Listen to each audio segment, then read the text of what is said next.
묵도하심으로 2월 첫째 주 주일 오전 예배를 드리겠습니다.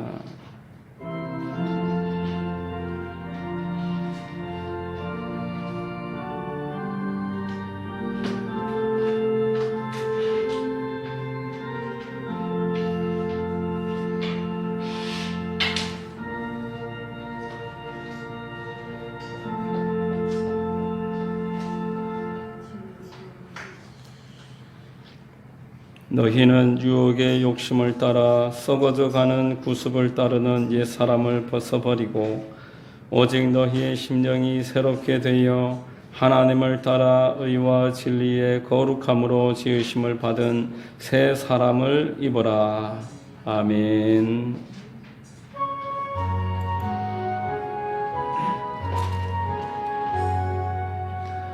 만복의 근원 하나님, 온 백성 찬송 드리고 저 천사여 찬송하세. 찬송 성부 성자 성령.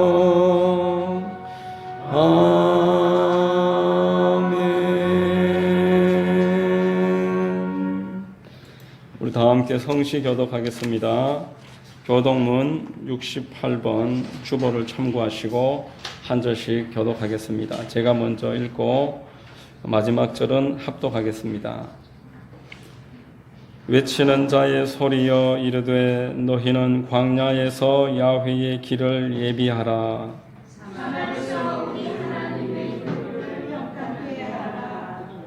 골짜기마다 도두어지며 산마다 언덕마다 낮아지며 고르지 아니한 곳이 평탄하게 되며 야훼의 영광이 나타나고 모든 육체가 그것을 함께 보리라. 말하는 자의 소리여 이르되 외치라. 대답하되 내가 무엇이라 외치리까 하니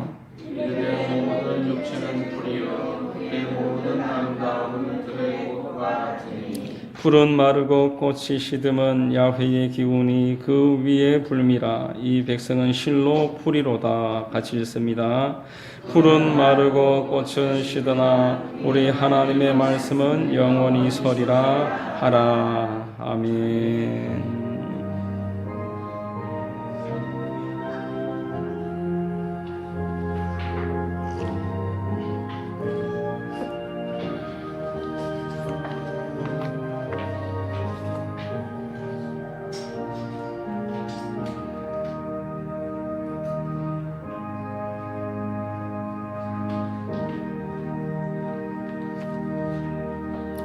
우리 다 함께 사도신경으로 신앙 고백드리겠습니다.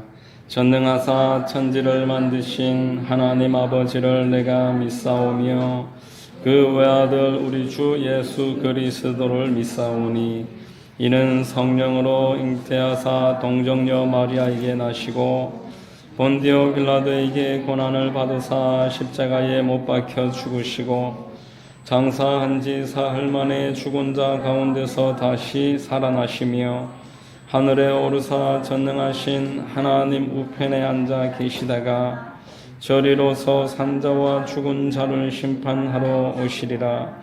성령을 믿사오며 거룩한 공회와 성도가 서로 교통하는 것과 죄를 사하여 주시는 것과 몸이 다시 사는 것과 영원히 사는 것을 믿사옵나이다.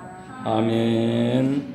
다 함께 찬송가 499장 찬송하겠습니다. 499장입니다.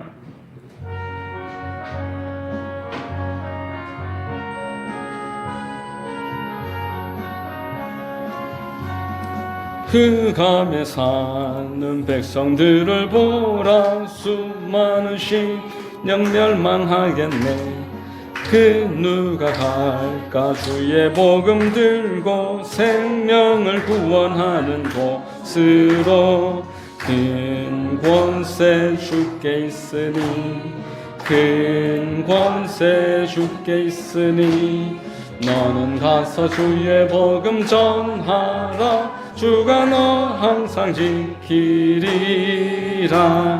구원의 문은 넓게 열렸으니 십자가 군병 일어나거라. 너희의 힘을 하나로 뭉쳐서 죄악의 쇠사슬을 끊어라. 큰 권세 주께 있으니 큰 권세 주께 있으니 너는 가서 주의 복음 전하라. 주가 너 항상 지키리라. 왜 너는 멸망길을 가려느냐. 주 음성 듣고 응답하여라. 널 구원하려 예수 죽었으니 생명의 참된 복음 전하라. 큰 권세 주께 있으니 큰 권세 주께 있으니 너는 가서 주의 복음 전하라. 주가 너 항상 지키리라. 온 천하 만민 승리의 그날에 영광과 찬송 주께 드리네. 속죄함 입어 구원받았으니 기쁘게 할렐루야 부르세. 큰 권세 주께 있으니 큰 권세 주께 있으니 너는 가서 주의 복음 전하라. 주가 너 항상 지키리라. 아멘. 오늘 우리 함께 읽고 은혜 나눌 말씀은 구약성경 사무엘하 7장 8절에서 16절까지 말씀입니다. 구약성경 사무엘하 7장 8절로 16절 말씀을 제가 봉독해 드리겠습니다. 그러므로 이제 내 종 다윗에게 이와 같이 말하라. 만군의 야훼께서 이와 같이 말씀하시기를 내가 너를 목장 곧 양을 따르는 데에서 데려다가 내 백성 이스라엘의 주권자로 삼고 내가 가는 모든 곳에서 내가 너와 함께 있어 내 모든 원수를 내 앞에서 멸하였은즉 땅에서 위대한 자들의 이름같이 내 이름을 위대하게 만들어 주리라. 내가 또 내 백성 이스라엘을 위하여 한 곳을 정하여 그를 심고 그를 거주하게 하고 다시 옮기지 못하게 하며 악한 종류로 전과 같이 그들을 해치지 못하게 하여 전에 내가 사사에게 명령하여 내 백성 이스라엘을 다스리던 때와 같지 아니하게 하고 너를 모든 원수에게서 벗어나 편히 쉬게 하리라. 야훼가 또 내게 이르노니 야훼가 너를 위하여 집을 짓고 내 수한이 차서 내 조상들과 함께 누울 때에 내가 내 몸에서 날 내 씨를 내 뒤에 세워 그의 나라를 견고하게 하리라. 그는 내 이름을 위하여 집을 건축할 것이요 나는 그의 나라 왕위를 영원히 견고하게 하리라. 나는 그에게 아버지가 되고 그는 내게 아들이 되리니 그가 만일 죄를 범하면 내가 사람의 매와 인생의 채찍으로 징계하려니와 내가 내 앞에서 물러나게 한 사울에게서 내 은총을 빼앗은 것처럼 그에게서 빼앗지는 아니하리라. 내 집과 내 나라가 내 앞에서 영원히 보존되고 내 왕위가 영원히 견고하리라 하셨다 하라. 아멘. 오늘 이 말씀 가운데 하나님 우리에게 말씀해 주시고 큰 은혜가 임하게 해달라고 주님 이름 부르고 합심으로 기도하겠습니다. 주여 주여 주여. 할렐루야. 살아 역사하셔서 오늘도 우리와 함께 하시는 좋으신 아버지여, 하나님을 찬미하고 주께 영광 올려드리기를 원합니다. 이 시간 하나님 함께 하셔서 우리 모두에게 큰 은혜에 임하는 시간 되게 하여 주시옵소서. 우리의 모든 연약함을 주님께서 가리워 주시고 하나님 마음의 평강을 얻는 시간 되게 하소서. 수고하고 무거운 짐진 자들아 다 내게로 오라. 내가 너희를 쉬게 하리라 하셨사오니 이 자리에 함께 예배하는 우리 모두에게 하나님의 임재를 허락하셔서 마음의 욕심과 근심과 염려가 사라지게 하시고 하나님 안에 가운데서 다시 한번 힘을 얻게 하시고 주여 예언하고 찬송하고 방언을 말하며 하나님을 영화롭게 하는 복이 있는 예배가 되게 만들어 주시옵소서. 오 할렐루야. 살아계셔서 함께 하시는 하나님이여 감사와 찬송을 올려드립니다. 이 시간 이 자리에 임하소서. 우리의 예배를 주께서 받아주시옵소서. 하나님만 영화롭게 하는 시간 되게 하옵소서. 원수 마귀들 일곱 길로 쫓아주시옵소서. 우리의 병을 고쳐주시옵소서. 우리의 문제를 해결하여 주시옵소서. 하나님의 임재를 경험하게 하시고 구원의 확신을 갖고 돌아가게 하소서. 주여 모든 것을 믿고 맡기고 의뢰합니다. 거룩하신 우리 구주 예수님의 이름 받들어 감사하고 기도하옵나이다. 아멘.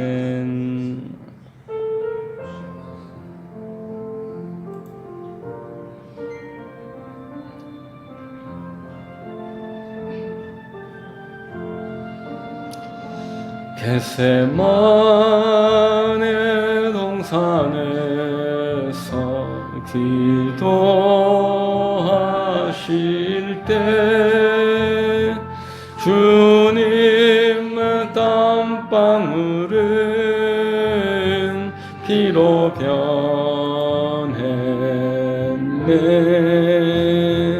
하나님을 거역한 나를 위하여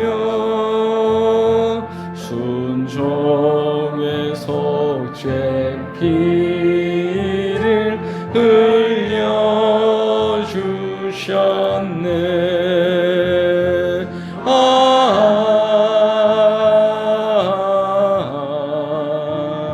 주의 사랑 깊고 크셔라. 내 영혼의 파도처럼 메아리쳐 온다. 빌라도의 뜰에 서서 가시관 쓸 때 주님의 온 얼굴은 피로 젖었네.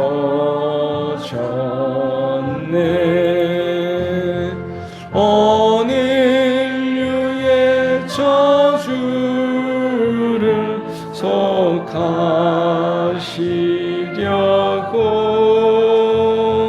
저주의 가시채로 관을 쓰셨네.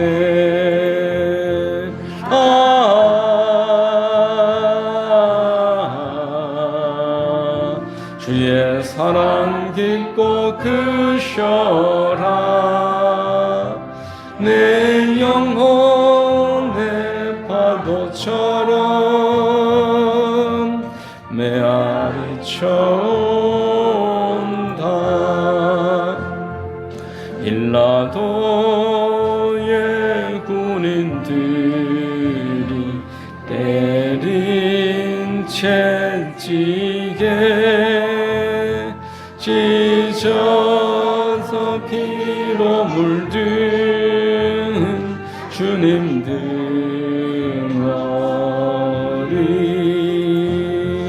온 인류의 질병을 속하셨으니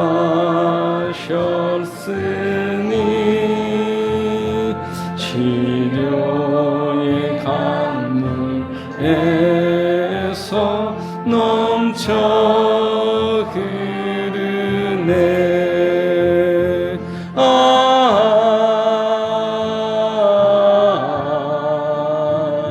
주의 사랑 깊고 크셔라.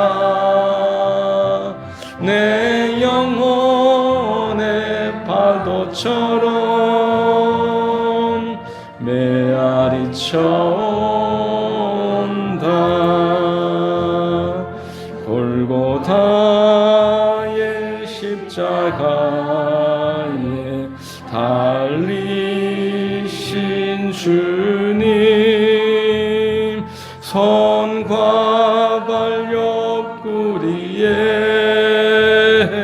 입은 상처로 온몸에 물과 피를 다 흘리셔서 멸망의 죽음에서 날 건지셨네.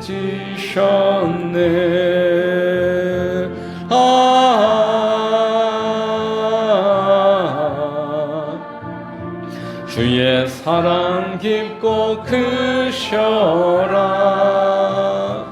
내 영혼의 파도처럼 메아리쳐 온다.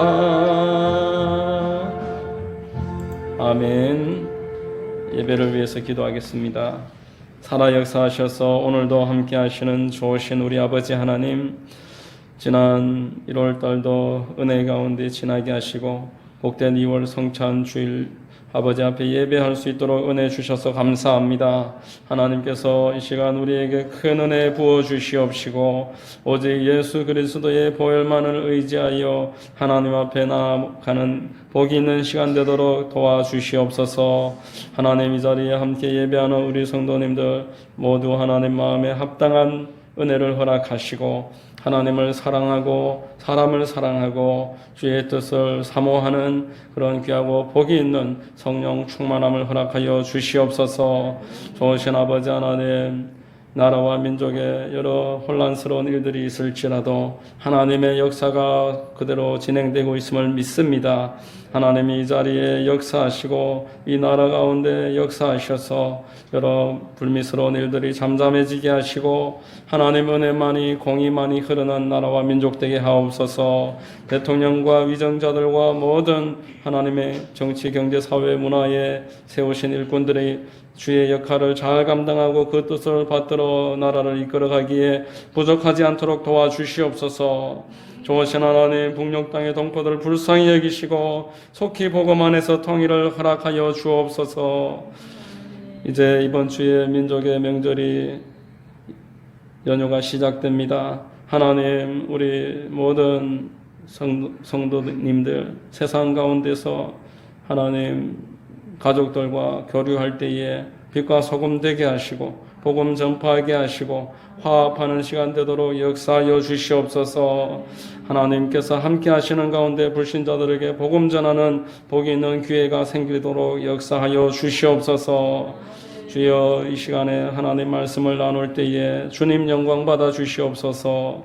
좌우의 날선 금과 같은 하나님의 말씀이 증거되어 우리의 영과 혼과 관절과 골수를 찔러 쪼개기까지 하는 말씀 되게 하시고 우리의 마음이 드러나게 하시고 하나님의 말씀이 마음에 새겨지는 시간 되게 하옵소서. 의심과 염려 근심 가운데 있었을지라도 확신과 감사와 기쁨에 넘치는 예배에 마치는 시간 되도록 성령님 주장하여 주시옵소서. 우리의 연약함을 고쳐주시고 오랫동안 기도하고 있는 제목들이 응답받게 하여 주시옵소서. 예배의 시종을 주님께 의뢰합니다. 하나님만 역사하여 주시옵소서. 거룩하신 우리 구주 예수님의 이름 받들어 감사하고 기도하옵나이다. 아멘.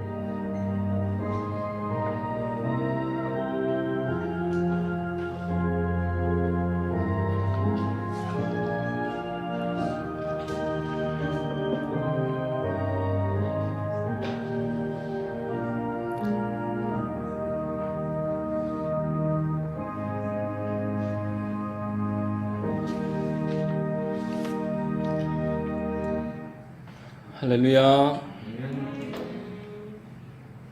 주일 오전 예배로 인도하신 하나님을 찬양합니다. 우리 좌우의 분들과 한번 인사하겠습니다. 참 잘 오셨습니다. 참 잘 오셨습니다. 예, 오늘 하나님이 우리와 함께 계시는 줄로 믿습니다.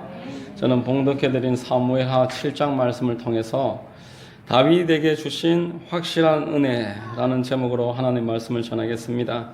이 말씀을 통해서 다윗에게 주셨던 확실한 은혜가 우리 교회, 우리 성도님들 모두에게도 고스란히 전달되는 축복이 있게 되시기를 바랍니다. 여러분들 어떤 사람 좋아하십니까? 여러분들 어떤 사람들과 가까이 하십니까? 어느 정도 외모도 되어야 되고 또 교양 수준도 어느 정도는 맞아야 되고 나에게 부담을 주지 않을 만큼 내가 밥을 한번 사면 같이 밥도 한번 사고 내가 선물을 하면 본인도 선물 정도 한번 할 수 있는 어느 정도 수준이 맞아야 우리가 좋아하고 또 같이 만납니다. 보통 사람들이 다 그렇게 합니다. 그러면 하나님 어떤 사람 좋아하시겠습니까? 하나님이 수준 맞춰서 사람을 만나려고 하시면은 누가 하나님 만날 수 있습니까? 하나님이 외모 보셔야 되고 교양 보셔야 되고 또 학벌도 좀 보셔야 되고 재산도 보셔야 되고 하나님이 주시는 거 좀 갚아야 되고 이렇게 계산을 하실 것 같으면은 아무도 하나님과 소통할 수가 없습니다. 그래서 하나님은 그런 거 아예 안 보시는 겁니다. 볼 수 없으니까. 상대되는 사람이 없으니까. 그래서 하나님이 뭘 보시냐 하면은 중심을 보십니다. 하나님이 사무엘을 보내서 이새의 집을 찾아가게 하시고 그 아들을 다 오라고 하니까 엘리압부터 시작해서 아주 기골이 장대하고 남자들이 늠름했습니다. 아, 참 왕 세울만 하구나. 하나님이 나는 외모를 보지 않는다. 계속 넘겼습니다. 7 아들 다 지나가고 마지막에 더 없느냐 하니까 저기 양치는 말째가 있는데 볼 필요도 없습니다. 데려와라 했는데 하나님이 이가 그이니 기름을 부어라. 그렇게 해서 다윗을 세웠습니다. 사무엘상을 우리가 가만히 묵상을 해보니까 다윗이 아주 책임감이 투철한 사람입니다. 그리고 하나님 사랑하고 부모님 사랑하고 형제들을 위할 줄 아는 그런 사람이었습니다. 작은 일이라도 맡겨진 일을 소홀히 하지 않았습니다. 사자가 와서 양을 잡아가면은 쫓아가서 그 입에 있는 양을 뽑아내는 곰과 싸우고 사자와 싸우고 누가 찾아와도 양을 지켜내는 그런 책임감 있는 사람이 다윗이었습니다. 여러분, 다윗은 일생 동안 참 고생을 많이 했습니다. 아버지 집에 있을 때도 대접을 못 받았습니다. 말죄 같으면 웬만하면 좀 봐줄 텐데 가장 하찮은 일인 양치는 일에 보내고 식사 자리에 오라고 하지도 않고 얼마나 서러웠겠습니까? 온갖 심부름은 다윗에게 다 시킵니다. 그렇게 해서 좀 빛 좀 보는가 했더니만 이제 장인 어른이 또 죽이려고 하는데 10년을 도망 다닙니다. 산으로 굴로 외국에 망명 가서 온갖 어려움을 다 겪습니다. 그게 사울의 삶이었습니다. 그러다가 이제 원수들이 다 죽고 하나님이 다 해결해 주시고 사울의 삶이 좀 살만해졌습니다. 오늘 우리 사무엘상 7장 1절 말씀입니다.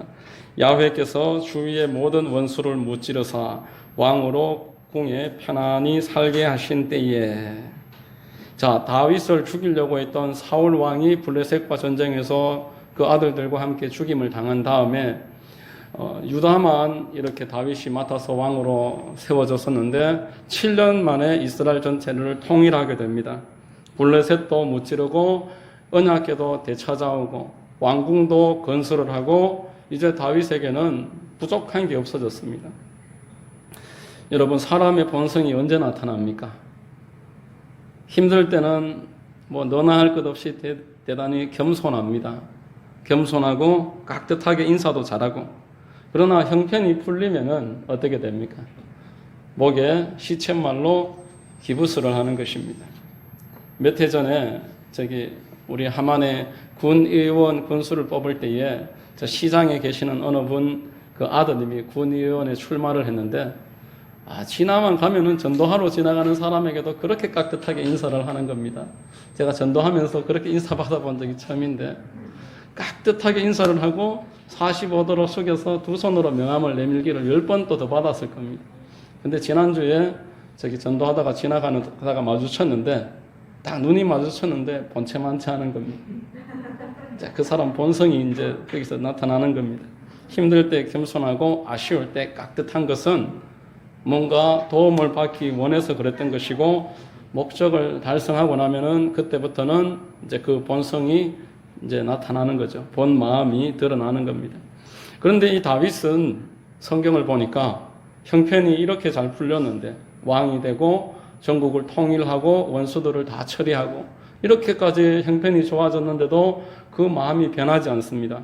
2절 말씀입니다.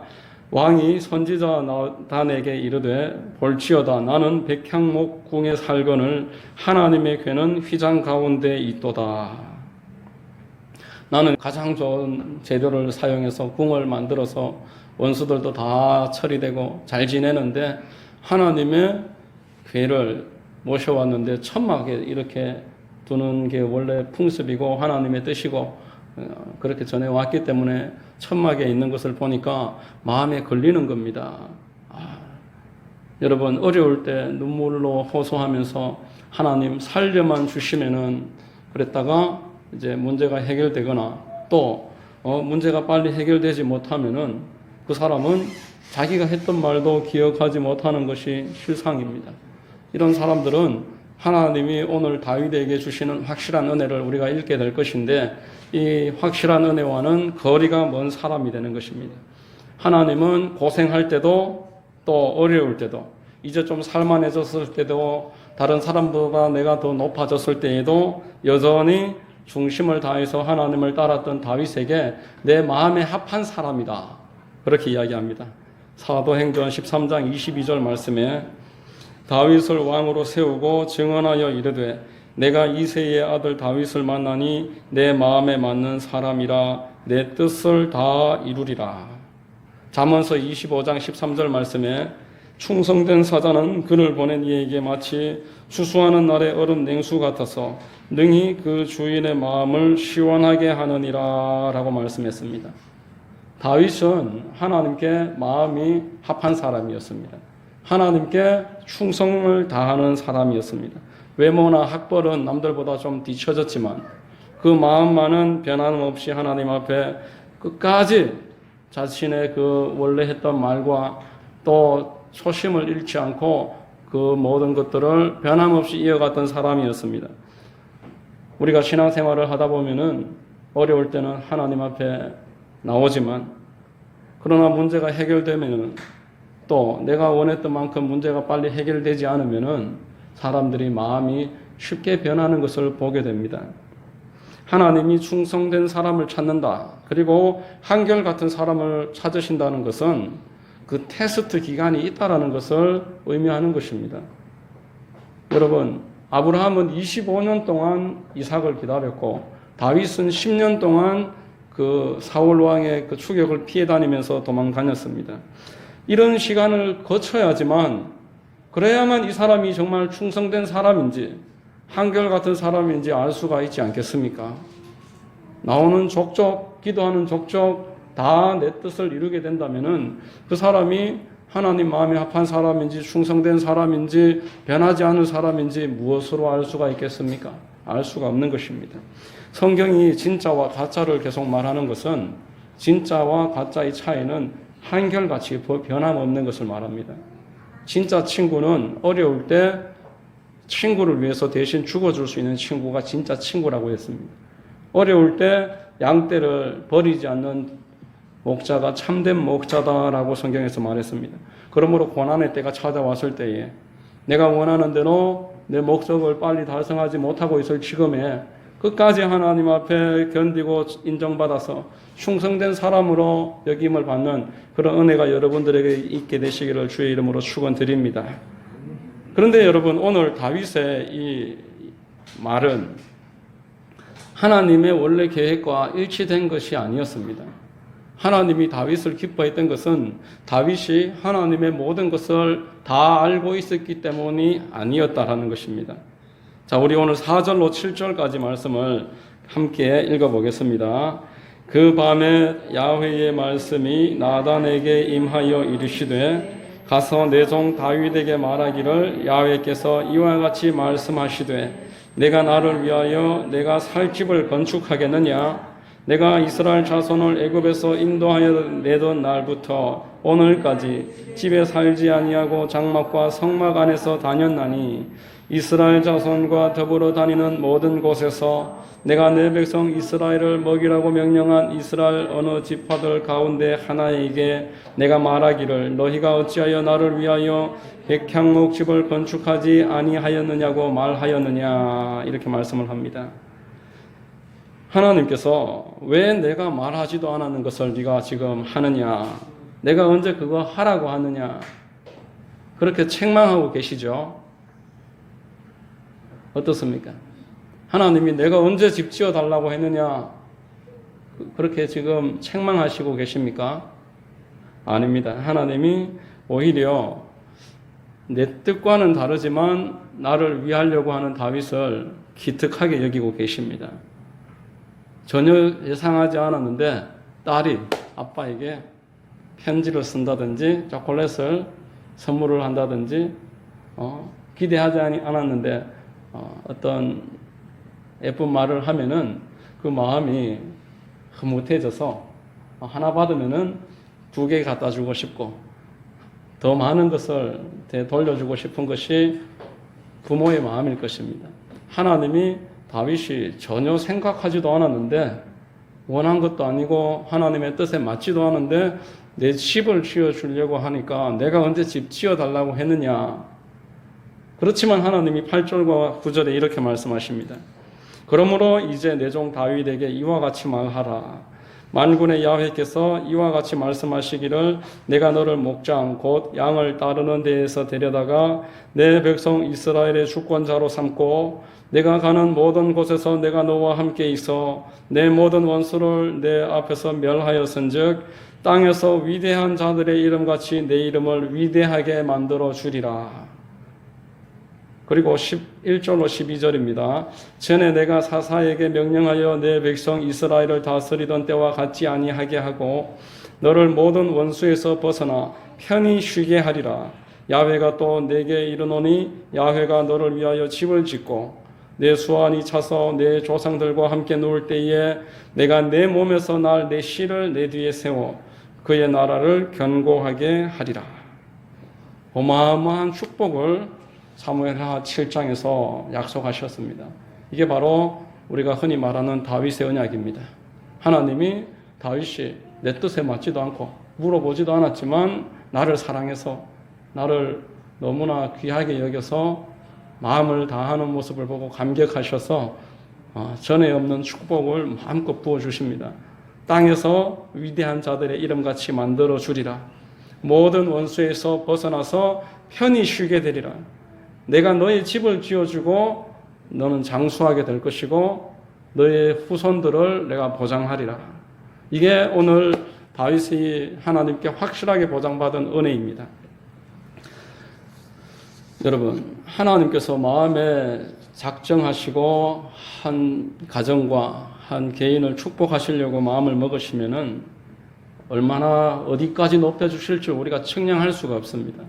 하나님은 무에서 유를 창조하셨고 죽은 자를 살리셨으며 세상의 모든 재물 또한 하나님의 것이다 라고 우리에게 말씀을 하셨습니다. 훗날에 다윗의 아들 솔로몬이 죄를 많이 짓습니다. 그러나 하나님이 내가 내 아비 다윗으로 말미암아서 너에게 직접 심판을 하지 않고 네 후대에 그 징계를 받게 될 것이다. 그리고 그 후대의 나라가 갈라지는데 그래도 그 왕위를 끊어지지는 않습니다. 그 왕위를 계속 이어가게 하시고 북이스라엘은 계속 왕이 바뀝니다. 쿠데타가 일어나서 왕자리가 계속 바뀝니다. 왕권이 넘어가기를 왕조가 바뀌기를 수없이 반복을 하는데 북이스라엘은 그러할지라도 남유다는 그 왕권을 계속 이어가게 하십니다. 이게 바로 다윗이 하나님께 받은 확실한 은혜에 대한 하나님의 약속의 응답인 것입니다. 여러분, 이렇게 하나님이 성경에 아주 짧지 않은 분량을 통해서 다윗에게 주셨던 확실한 은혜를 우리에게 보여주시는 이유가 무엇이겠습니까? 우리에게도 이 은혜를 주시기 위해서 이 말씀을 기록해 놓은 줄로 믿습니다. 하나님이 지금 업수의 여김을 받고 있는 것 같다는 생각을 해서 마음이 대단히 아팠던 다윗의 마음. 그래서 어떻게 하면 하나님 좀 높여드리고 하나님 위해드릴까 해서 내가 할 수 있는 방법을 강구했던 다윗의 마음. 그 마음을 하나님이 받으시고 내가 언제 너한테 집 지어달라고 했느냐 이러면서 머리를 쓰다듬어 주시고 너에게 네가 감당할 수 없을 만큼 축복을 너에게 더해 줄 것이다. 하나님이 다윗이 성전을 짓고자 하는 마음을 갖자마자 얼마나 기뻤는지 모르는 것입니다. 이 세상에 하나님을 위하고자 하는 사람 하나 없는데 하나님 믿지 않고 하나님을 믿는다고 해도 하나님께 무언가 얻기만을 원하는 그 세상 가운데서 저 작은 그 다윗이 나를 위해서 저렇게 마음을 쓰는구나. 내게 받은 은혜를 갚고자 마음을 기울이는구나. 하나님이 감동하시고 감격하신 것입니다. 그래서 오늘 본문 13절에 이렇게 말씀합니다. 그는 내 이름을 위하여 집을 건축할 것이요 나는 그의 나라 왕위를 영원히 견고하게 하리라. 그가 나를 위해서 헌신할 것이고 나는 영원히 그것을 보상할 것이다. 여러분, 이 말씀을 여러분들에게도 고스란히 응하게 되는 역사가 있게 되시기를 바랍니다. 그럼 어떻게 하면은 이 말씀이 여러분들에게 적용이 되겠습니까? 이 다윗의 이 오늘 확실한 은혜가 여러분 모두에게 임하기를 원하는데 어떻게 하면 이게 여러분들에게 이 은혜가 임하겠느냐라는 것입니다. 전 재산을 다 들어서 예배당을 건축하면 되겠습니까? 돈 없는 사람들은 그럼 어떻게 해야 됩니까? 이전에는 전염병이 생겨도 한 세기에 한 번 정도 대유행을 했습니다. 한 100년에 한 번 정도. 그런데 이제는 인구가 1000만 명씩 사는 메가시티가 전 세계에 없는 나라가 없습니다. 중국만 가더라도 미국만 가더라도 1000만 명 정도는 그냥 많습니다. 이제는 각 나라마다 날마다 수백만 명이 지하철을 타고 대중교통을 이용하는 사람은 정말 1000만 명이 넘습니다. 운동 경기가 한번 일어나면은 수만 명이 같이 그것을 관람을 합니다. 축구를 볼 때, 미식 축구를 볼 때, 그 자리에 테니스를 칠 때 얼마나 많은 사람들이 모여듭니까? 1500만 명이 같은 영화를 한 달, 두 달 사이에 같은 장소에서 아침부터 저녁까지 계속 영화를 모여서 봅니다. 그러다 보니까 전염병이 딱 시작이 돼버리면은 그때부터는 걷잡을 수가 없습니다. 전 세계로 일파만파 계속 퍼져나갑니다. 하루에 지하철에 700만 명이 타는데 한 명의 감염자가 나오지 않았습니다. 정말 없어서 없는 것이겠습니까? 대중교통은 통제불능입니다. 아예 관리 자체를 하지 않는 것입니다. 고속도로에 아침에 서울에서 밥 먹고 저녁에 대구 가서 잠을 자고 또 그 다음날 일본 갔다가 미국 갔다가 중국 갔다가 다시 서울로 돌아오고 이렇게 하는 사람들이 한국에 수도 없이 많습니다. 홍길동인 것입니다. 동해 번쩍 서해 번쩍 뭐 하는 사람들이 그렇게 하고 살아가니까 전 세계가 지금 1년 내도록 이 코로나 때문에 몸살을 앓고 있습니다. 성경에는 말세에 전염병이 일어나면은 그 전염병이 전쟁 못지않게 큰 고통이 될 것이다 라고 했는데 저는 그 말씀을 읽으면서 전염병이 무슨 그렇게 어려움이 될까 그런 생각을 했었습니다. 그런데 이 코로나를 겪으면서 전쟁 못지않구나. 이제 겨우 백신이 1년 만에 나오고 그래도 올 연말까지는 우리가 거리두기를 하면서 살아야 될 것입니다. 그런데 이 코로나 제2의 코로나가 앞으로 또 수년 안에 또 일어난다면 일어나지 않을 보장이 전혀 없는데 반드시 또 일어난다고 많은 학자들이 보고 있는데 또 일어난다면 우리 어떻게 되겠습니까? 설 명절을 앞두고 세대 갈등이 극심해서 신문에까지 어제 보니까 났습니다. 어른들은 추석은 그냥 넘어갔지만 설에는 제사 지내야 되니까 다 올라와야 된다. 또 젊은이들은 아이들도 있고 한데 가기가 어렵습니다. 그런데 가지 못한다 말을 못합니다. 왜냐하니까 5인 이상 모이지 말라고 해도 집에서 모이니까 누가 뭐 감시할 수 있는 것도 아니고 무조건 오라 그러고 못 간다 그러고 신문에까지 나오고 있는 그 상황입니다. 월세 수백만 원씩 여기 하만의 가야읍의 사거리만 해도 월세가 400만 원 그렇게 되는데 장사를 못하게 하니까 그거를 100만 원씩 줘서 어떻게 그것으로 감당을 하겠습니까?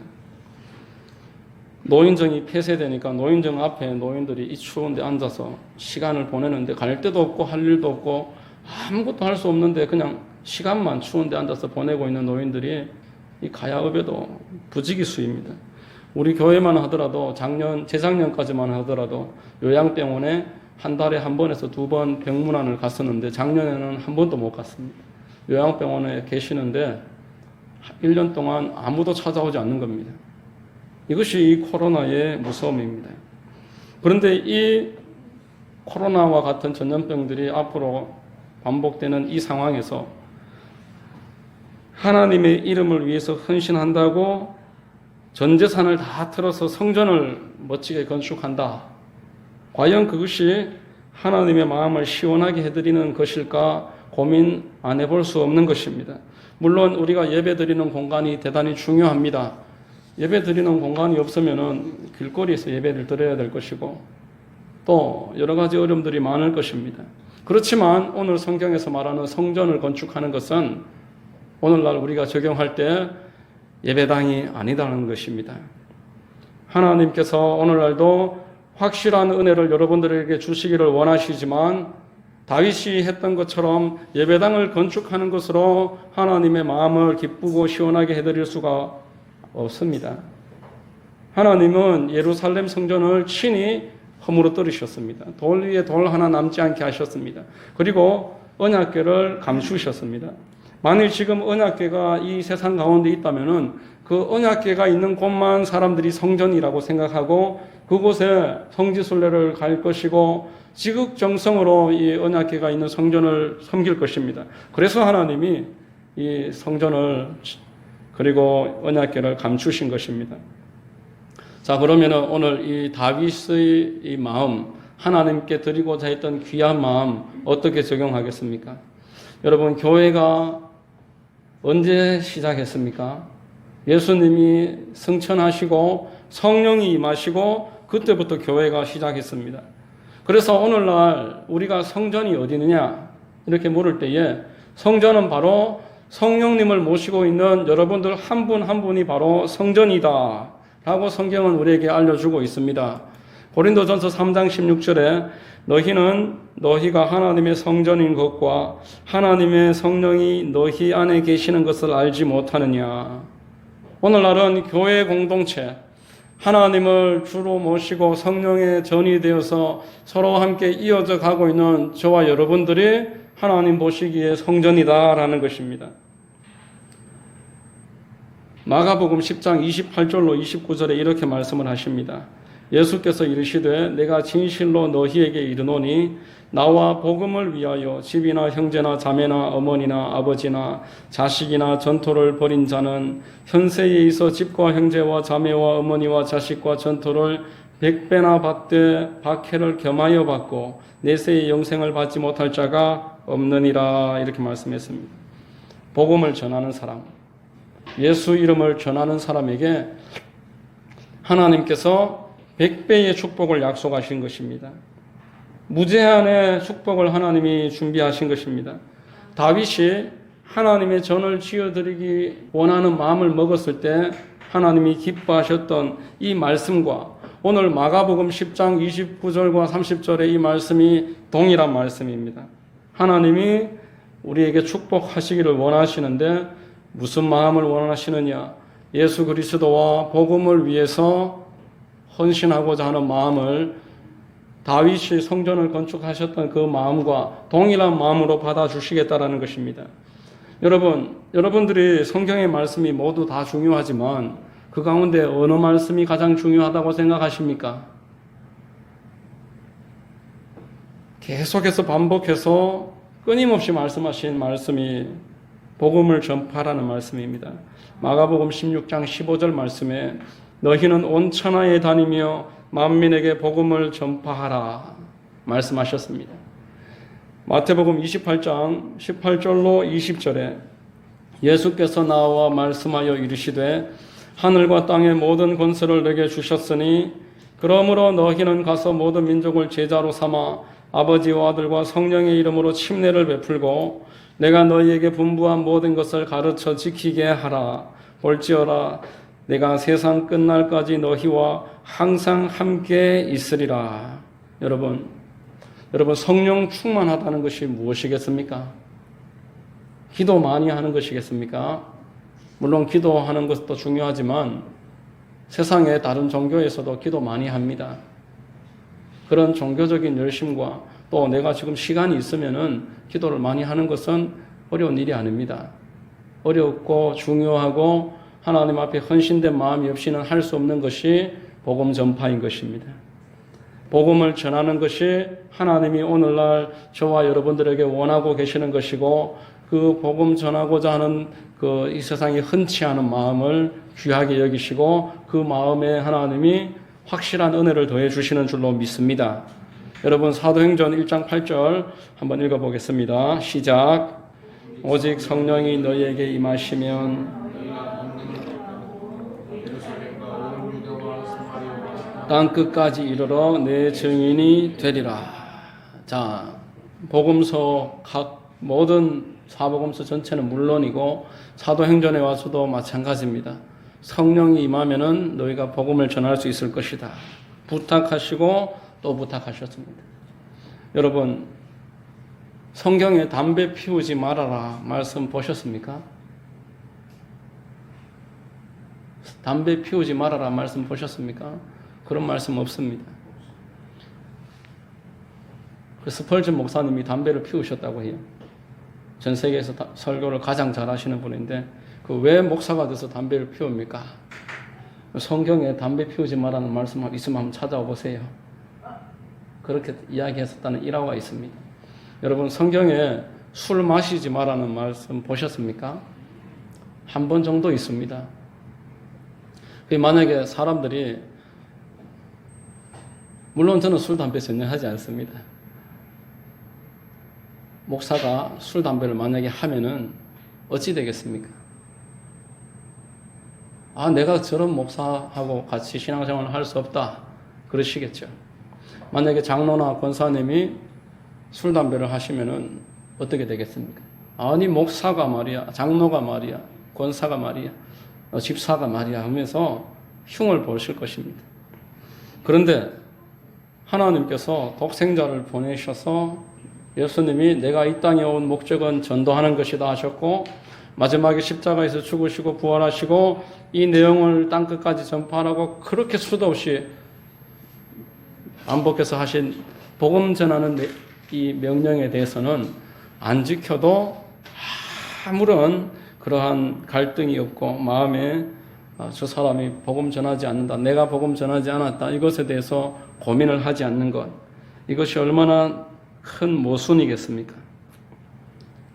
담배 피우면 손가락질하면서 전도하지 않는 것에 대해서는 전혀 관심도 없고 내가 담배 피우면 죄책감을 느끼면서도 술을 한 잔 마시고는 갈등을 하고 후회를 하고 회개를 하면서 복음 전하지 않은 것에 대해서는 전혀 회개도 갈등도 후회도 하지 않는다면은 그것은 모순이다라는 것입니다.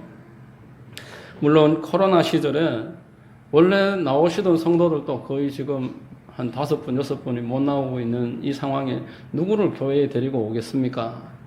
그렇지만 복음 전하라는 이 말씀이 교회에 사람을 데려다 놔라는 그런 뜻이 아닙니다. 코로나가 벌써 1년이나 지났고 올해도 1년 내도록 우리가 사회적 거리두기라는 말을 들으면서 살게 될 것입니다. 2년 동안 복음을 듣지 못하고 얼마나 많은 사람들이 돌아가시겠습니까?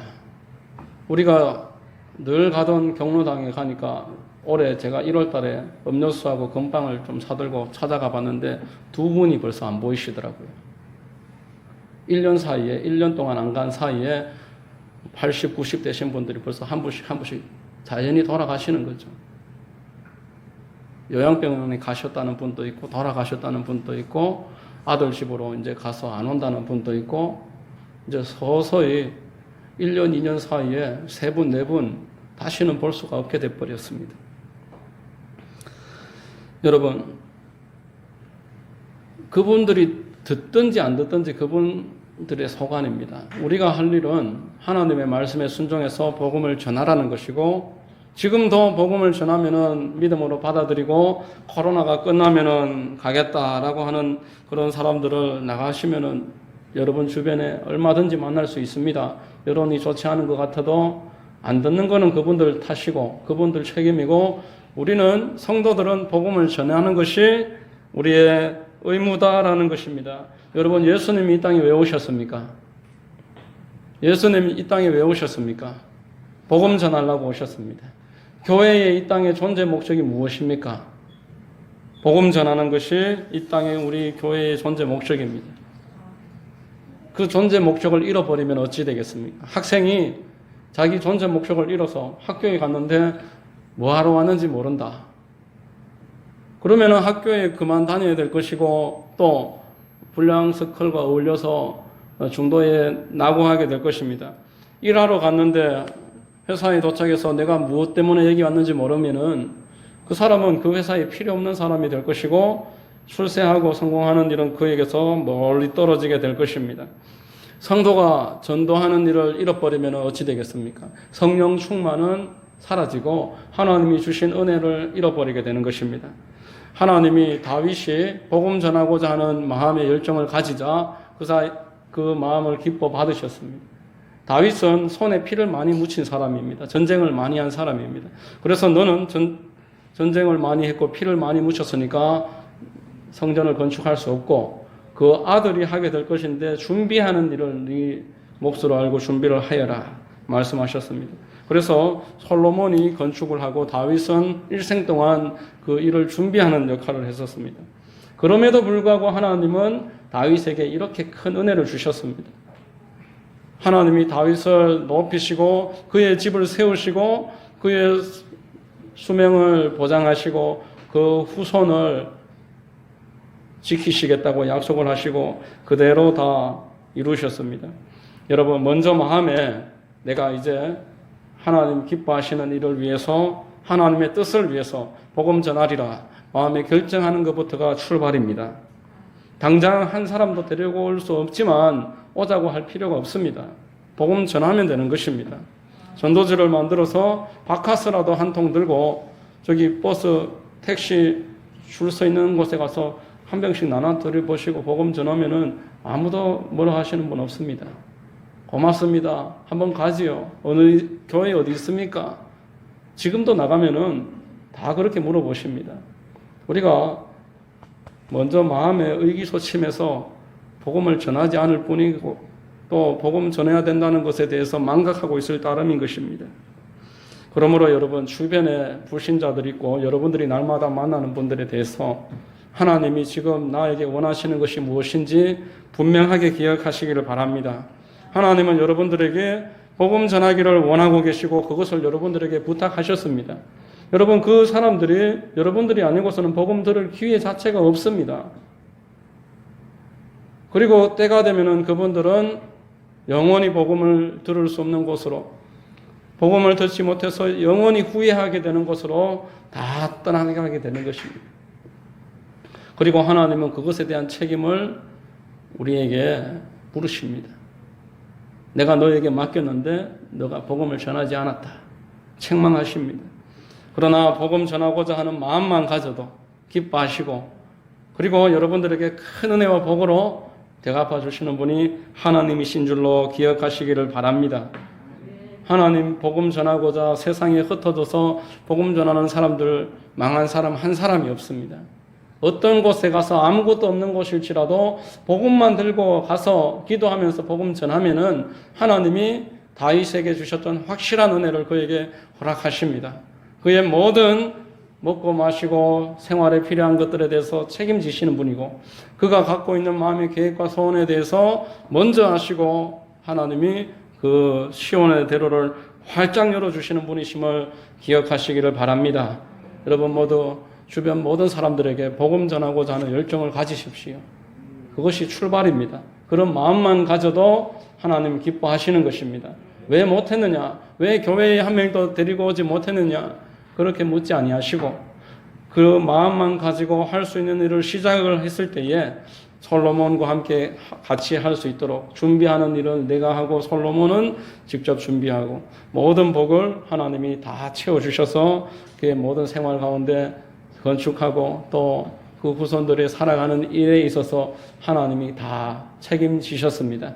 여러분 모두에게도 이러한 다윗에게 허락하신 확실한 은혜를 받게 되시는 큰 은혜와 축복이 있게 되시기를 주님의 이름으로 축원드립니다. 기도하겠습니다. 참 좋으신 아버지 감사합니다. 오늘 우리 다윗에게 주셨던 확실한 은혜, 이 말씀으로 은혜 나눴습니다. 또한 우리에게도 그 확실한 은혜를 주시고자 예비해 놓으신 줄로 믿습니다. 그리하여 우리 이제 하나님께 내 마음 드리고자 하나님 기뻐하시는 일 스스로 선택해서 주를 위해서 움직이는 그런 은혜가 있도록 역사하여 주시옵소서. 모든 것을 믿고 감사드리오며 거룩하신 우리 구주 예수님의 이름 받들어 감사하고 기도하옵나이다. 아멘. 자, 우리 오늘 찬송가 523장 같이 찬송하고 기도 한번 하겠습니다. 찬송가 523장입니다.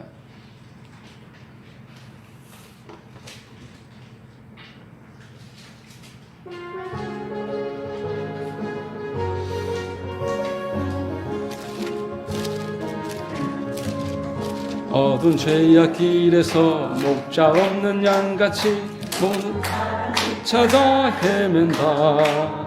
자비하신 하나님 독생자를 보내사 너를 지금 부르니 나오라. 이때라 이때라 이때라 주의 긍휼 받을 때가 이때라.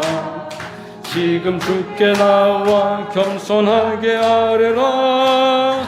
구원함을 얻으리 험한 십자가 위에 달려 돌아가신 주 다시 살아나셨네. 기쁘다. 죄인 구원하실 때 어서 주께 나와 크신 내 구하라 구하라. 이때라 이때라 이때라 주의 긍휼 받을 때가 이때라. 지금 주께 나와 겸손하게 아뢰라. 구원함을 얻으리 주의 귀한 말씀에 영원 생명 있나니 주님 너를 용서해 주신다. 주가 부르실 때에 힘과 정성 다하여 주의 은혜 받으라 이때라 주의 긍휼 받을 때가 이때라. 지금 주께 나와 겸손하게 아뢰라. 구원함을 얻으리 세월 빨리 흐르고 세상 친구 가는데 너의 영혼 오늘 밤 떠나도 주의 구원 받으면 천국에서 영원히 주와 함께 살리라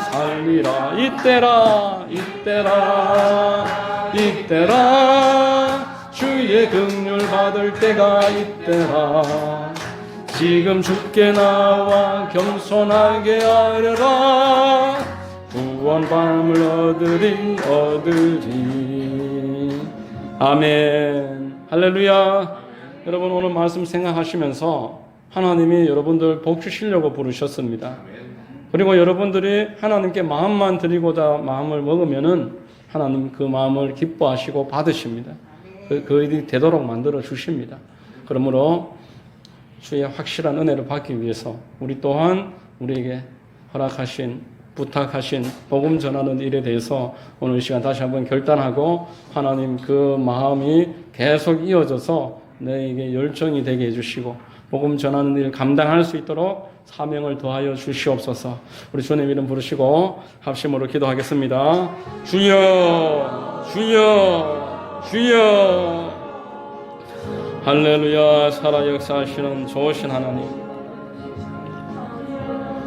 아버지 하나님, 이 시간 하나님 믿음으로 은혜 가운데 기도하며 나아갑니다.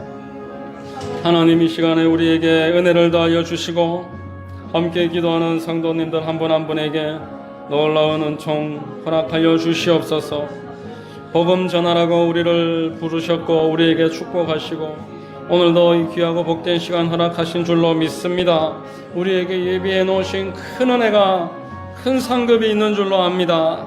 하나님 이 시간 하늘문을 열어주시고 우리 모두에게 넘치는 은총과 성령의 기름 부음과 하나님이 예비하신 그 확실한 은혜를 깨달아 받아 누릴 수 있도록 역사하여 주시옵소서. 하나님 이 자리에 기도하는 성도님들 한 분 한 분에게 성령을 물붓듯 부어주시옵소서. 하나님의 큰 은혜를 더하여 주시옵소서. 하나님의 선하시고 온전하시고 아름다우신 뜻을 발견하게 하여 주시옵소서. 아버지 모든 것이 하나님께 있는 줄로 압니다. 우리의 생사화복을 주관하시는 하나님, 우리의 모든 앞길을 준비하시고 예비하시는 하나님, 우리의 후손까지도 보살피시를 하나님, 믿음으로 주님께 간구하며 나아가니 하나님 긍휼히 여겨주시고 하나님의 나라의 큰 상급으로 이 시간 우리 심령을 주장하여 주시옵소서. 우리 성도님들을 축복하여 주시옵소서. 하나님의 마음에 합당한 은혜가 임하게 하옵소서. 하나님이 주시고자 하는 복을 누리게 인도하여 주시옵소서. 좋으신 우리 하나님 감사합니다. 모든 것을 믿고 맡기고 의지합니다. 주여 역사하여 주시고 기름 부어 주시옵소서. 모든 것을 의지하오며 감사하옵고 살아계시는 예수 그리스도의 이름 받들어 기도 드리옵나이다. 아멘. 자, 여러분 가슴과 환부의 손을 얹으시며 위에서 기도하겠습니다. 참 좋으신 아버지 하나님, 믿음으로 우리 가슴과 환부에 손을 얹었습니다. 주님이 우리를 위하여 몸 찢으시고 피 흘리신 그 복음을 위하여 오늘 기념하여 성찬을 대사오니 이 성찬의 우리의 심령에 임하여 우리에게 큰 믿음이 되는 역사가 있게 하여 주시옵시고 또한 주님이 몸 찢으시고 피 흘리심으로 우리가 치료를 받았다는 그 복음의 말씀을 믿사오니 주의 보혈로 몸짓으신 그 은혜로 이 시간 감동하셔서 우리의 심령이 뜨거워지게 하시고 믿음의 역사가 일어나게 만들어 주시옵소서. 나사렛 예수 그리스도의 이름으로 모든 염려, 근심, 두려움, 묶임 넣고 떠나갈지어다. 가난과 질병과 저주가 파쇄될지어다. 예수 안에 우리 성도님들 영혼육이 강건하게 될지어다. 예수 이름으로 치료와 축복이 임할지어다. 예수 안에 강건하게 될지어다. 오장육부 사지백체가 튼튼하게 될지어다. 관절과 신경과 모든 연약한 부분들 치료받을지어다. 백내장과 녹내장과 또 당뇨병과 고혈압이 치료될지어다. 치매와 각종 장애가 고침받을지어다. 우리의 모든 통증이 사라질지어다. 몸의 종양이 없어질지어다. 예수 안에 강건하고 회복이 임할지어다. 하나님 우리 성도님들 축복하여 주옵소서. 좋은 일이 일어나게 하여 주옵소서. 주의 은혜로 충만하게 만들어 주옵소서. 모든 것을 믿고 감사드립니다. 거룩하신 우리 구주 예수님의 이름 받들어 감사하고 기도하옵나이다. 아멘.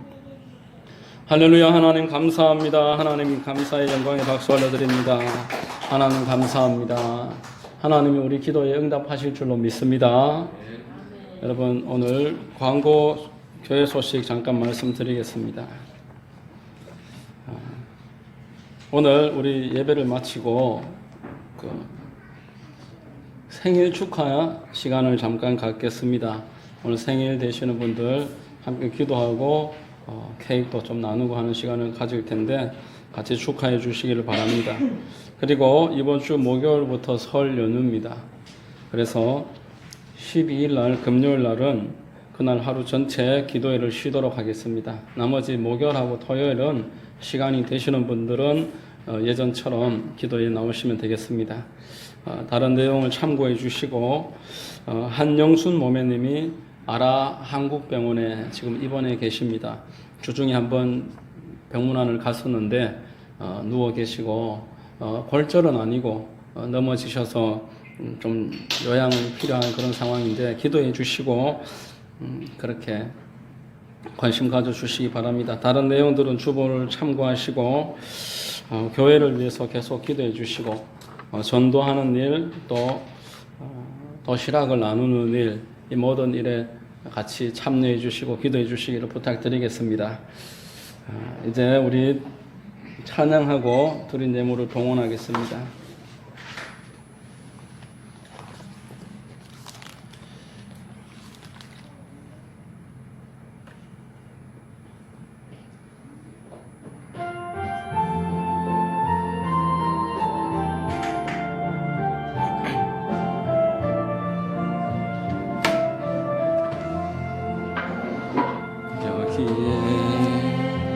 모인 우리 주의 총 받은 자여라.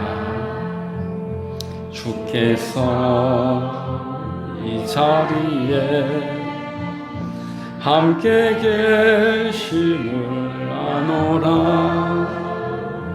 언제나 주님만을 찬양하며 따라가리니 시험을 당할 때도 함께 계심을 믿노라. 이 믿음 더욱 굳세라. 주가 지켜주신다. 어두운 밤에도 주의 밝은 빛 인도하여 주신다. 아멘. 예물을 봉헌하겠습니다. 만복의 근원 되시는 우리 아버지 하나님, 정성껏 예물 드리오니 기쁘게 받아 주시옵소서. 예물 통해 주의 나라가 확장되게 하시고 문 영혼이 구원받는 일에 귀하게 쓰여지는 예물 되게 하옵소서. 드린 손길들을 축복하여 주시고 하늘에 신령한 것과 땅에 기름진 것을 넘치도록 부어 주옵소서. 생활 가운데 물질로 고통당하고 염려하는 일 없도록 하나님께서 늘 지키시고 보호하여 주시옵소서. 모든 것을 믿고 감사드리오며 거룩하신 우리 구주 예수님의 이름 받들어 감사하고 기도하옵나이다. 아멘. 우리 주기도성 하시고 축도로서 예배를 마치겠습니다.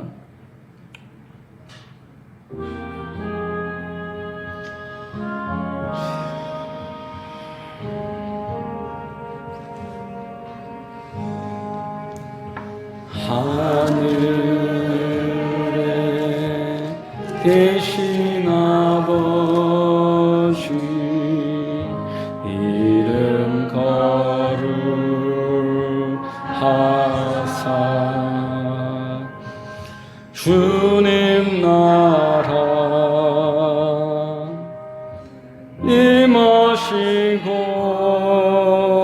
뜻이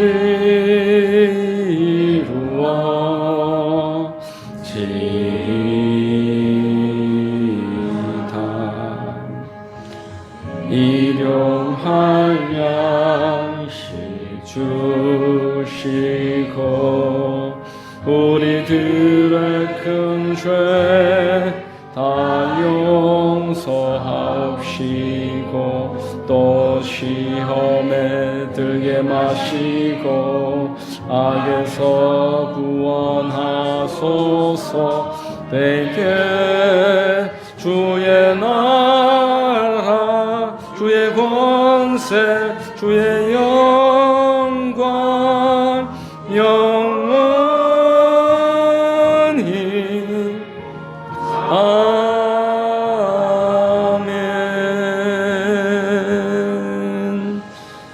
지금은 우리 구주 예수 그리스도의 크신 은혜와 아버지 하나님의 극진하신 사랑하심과 보혜사 성령님 내주감화 감동 교통하심이 다윗에게 허락하신 확실한 은혜를 받기를 원하는 우리 성도님들 머리 위에, 가정과 직장과 범사 위에 이제로부터 영원까지 함께 하실 것을 간절히 축원하옵나이다. 아멘.